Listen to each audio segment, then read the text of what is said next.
Welcome back to the news at 10. We'll be keeping our eye on developments in the various states that participated in the supplementary elections on Saturday. Joining us now our data consultant, Babajide Ogusowo, who has a wad of cash in hand. Babajide, before I ask you about that money, though, elections are still not completely over, as we understand. Isn't the focus taking its toll on governance? It certainly is.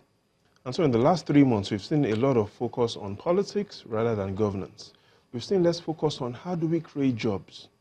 Right now that the elections are coming to an end, we need to put our primary focus on what the Constitution says, the security and welfare of the people. So there are 3 things we should focus on. What happens to businesses before and after elections? What happens to families? And what does the government do? And here's the evidence we've seen. Let's look at 2011, and let's start with families, for instance. In 2011, in the first half of the year, what we noticed was families spent more money in the first half of 2011 than they did in the second half.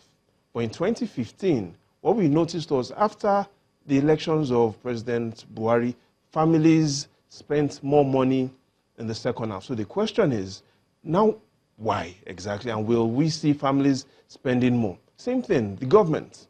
In the second half of the year, in 2011 and 2015, both governments spent more money in the second half of 2011 and 2015. But the challenge is in 2015, after President Buhari's victory, businesses spent fewer money.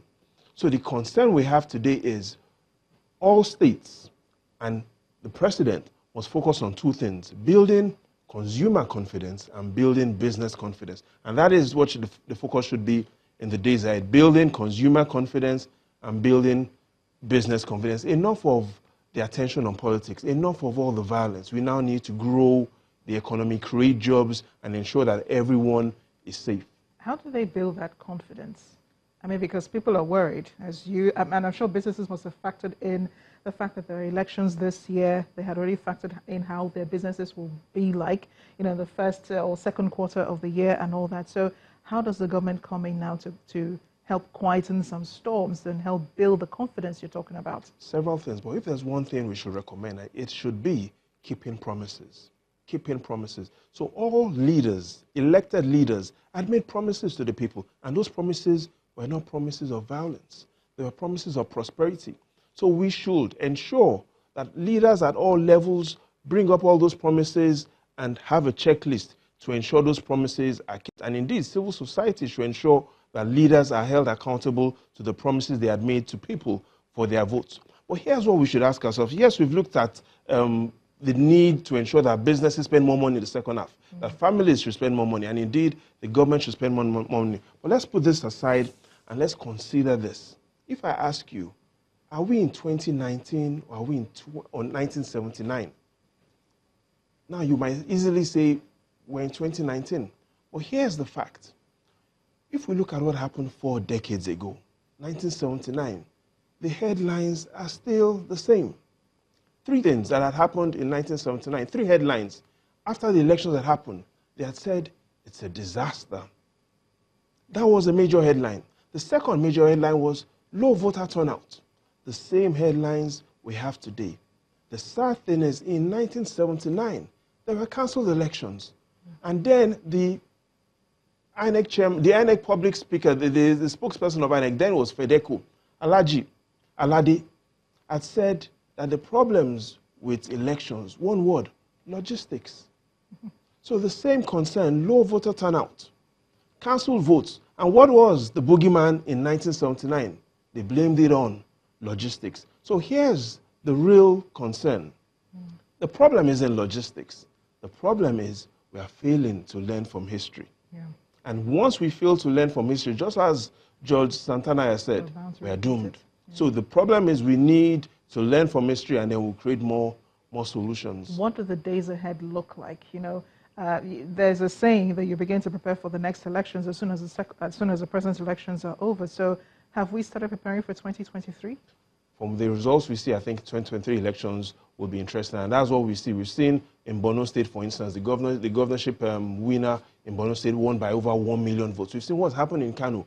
The margin of victory between the winner and the runner-up in Kano was less than 10,000. And in Sokoto as well, we've seen a close margin of victory below 500. So what it all means is the race for 2023 is on. What is guaranteed is there'll be a PDP governor across all the 6 zones. What is guaranteed is we have APC governors across the 6 zones. So what we're going to most likely see is that 1.5 to 2 years into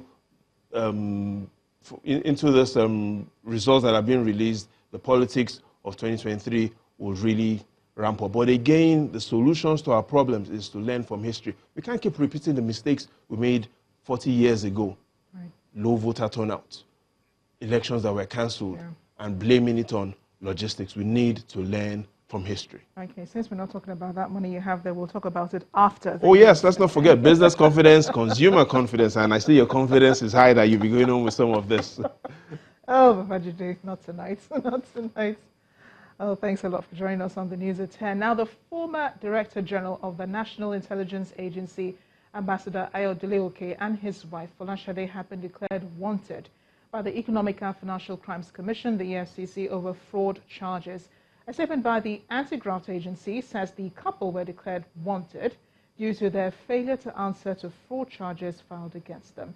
The EFCC in the statement also recalls that Justice Chukwujeku Aneke of the Federal High Court, Lagos, had on February 7, 2019, issued an arrest warrant on the 2 persons after an oral application by counsel to the EFCC, Mr. Rotimi Oyedepo. Mr. Oke and his wife are wanted in connection with various sums of money in naira and foreign currencies totaling about 13 billion naira recovered by the EFCC from an apartment at Osborne Road, Ikoyi, Lagos in April 2017. To environmental stories now, and residents as well as the government of Edo State will be hoping that the issue of gully erosion is taken care of sooner than later. Residents living close to or in some cases at the edge of these frightening deep trenches on their part are in quandary as to what to do. Our community report tonight, our correspondent Osaze Obaze gives us a situation report in the Edo State capital.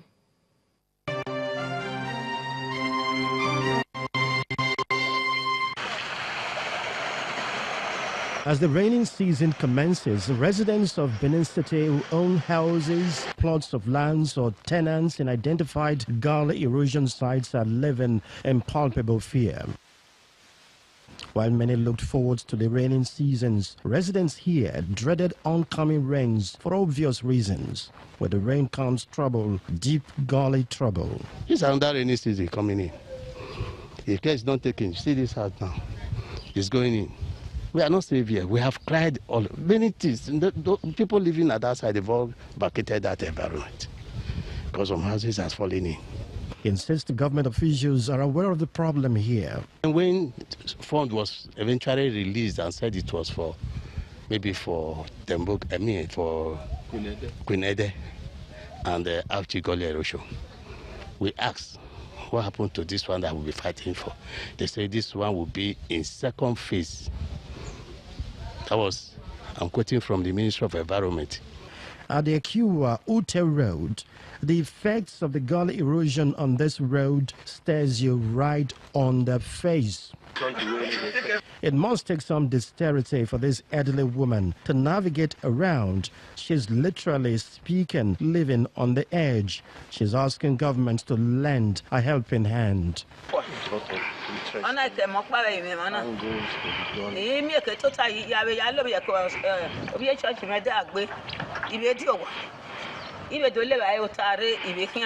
The story remains the same in Iguosa community. Some actually say that the erosion here is more severe. In all these, government is aware of the situation and says it has waded into the matter. We've only just come back from the World Bank New Map Marketplace, where all the states that benefit from the World Bank projects. For Iguosa, we're very thankful to them because we came back with a good report where they are looking into it very seriously, and they are looking at it as an emergency. That helps us. With Ute, we'll also put it out there, so we can get assistance. Now, when we mean assistance, it's not like the government isn't spending any money. It's a counterpart funding initiative. The commissioner is not through. She says that the state government is not paying lip service to the serious environmental challenge. We're really looking at it. We're working on it. We don't sleep on these sorts of issues. It's core area for me. And tomorrow we're going for some more visits. We're going to inspect a bit more sites. We're going to take consultants there. These jobs are not the sort that you just get a contractor and say, okay, you know how to build roads, go and do these gully erosions. You need experts.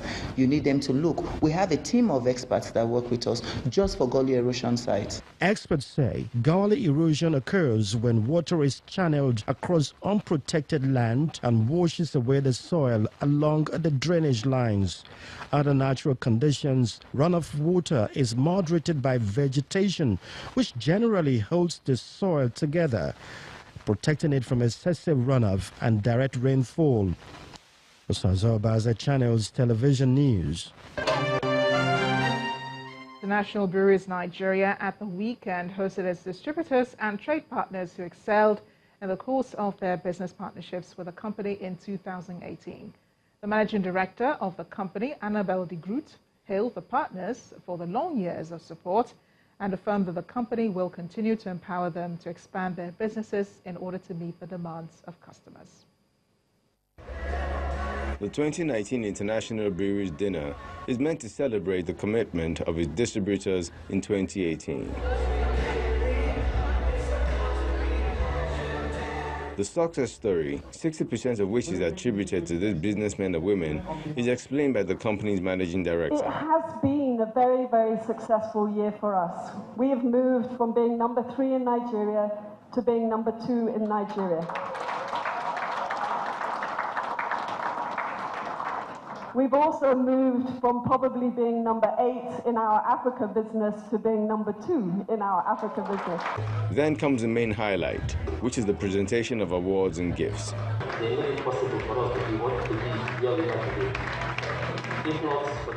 Keys to trucks, tricycles, forklifts, and SUVs are handed to various categories of distributors who are judged to have performed well in the distribution and sales of the company's products in 2018. The company is also sponsoring 16 distributors and their spouses to leisure trips and to watch the English Premier League in the UK.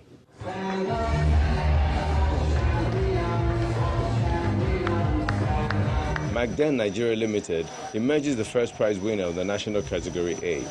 He goes on with a Prado Jeep, a 6-ton canter truck, and a Tata truck. Press the on.